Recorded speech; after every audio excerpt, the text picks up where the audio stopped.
बिस्मिल्लाहिर्रहमानिर्रहीम। मैं हूं मोहम्मद आसिफ चौधरी और आजकल हमारी इनकम टैक्स ऑर्डिनेंस 2001 और इनकम टैक्स रिटर्न 2025 पे लेक्चर की सीरीज़ चल रही हैं, क्योंकि हम एडवांस टैक्सेस की बात कर रहे हैं और एडवांस टैक्सेस सारे एडजस्टेबल हैं। जो भी आपने पे किया कहीं भी तो वो आपका टैक्स एडजस्ट हो जाएगा, उसको अपने टैक्स पेएबल के अगेंस्ट इसको एडजस्ट करें। आज का जो हमारा टॉपिक है वो सेक्शन है 236H, advance tax on the sale to the retailer. जब आप रिटेलर को सेल करते हैं तो रिटेलर को सेल करते हैं तो उसका जो एक्टिव टैक्स पेयर होगा रिटेलर का, उसका 0.5% टैक्स विद हेल्ड होगा। लेकिन अगर वो एक्टिव टैक्स पेयर नहीं है तो फिर 2.5% उसका विद हेल्ड होगा। तो एक्टिव टैक्स पेयर फाइलर के लिए हम बात कर रहे हैं कि जो रिटेलर है वो रजिस्टर्ड है इनकम टैक्स में और एक्टिव टैक्स पेयर लिस्ट में फाल करता है। तो उसके लिए ला क्या कहता है, every manufacturer, distributor, dealer, wholesaler और commercial importer at the time of sale to a retailer, जब रिटेलर को सेल कर रहा है, देन एवरी डिस्ट्रीब्यूटर और dealer to an other wholesaler in respect of said sector shall collect the advance tax at the rate specified in division 15 of part 4 of the first schedule। तो ये जो इसमें tax का rate है वो है 0.5%। तो 0.5% उससे टैक्स कलेक्ट करेगा for the offset person to whom such sale has been made, जिसको सेल की गई है उससे ये टैक्स कलेक्ट किया जाएगा।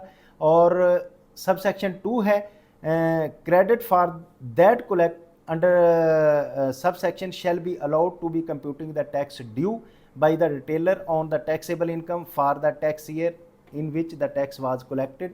तो इसका जो अपना इनकम पे जो उसका टैक्स बन रहा होगा रजिस्टर रिटेलर का, अपनी इनकम में जो टैक्स बन रहा होगा, तो या जिस बंदे का ये टैक्स कलेक्ट किया गया है उसकी जो इनकम पे टैक्स बन रहा होगा उसमें ये 236H जो है ये एडजस्टेबल है और वो अपना एडजस्ट कर सकता है।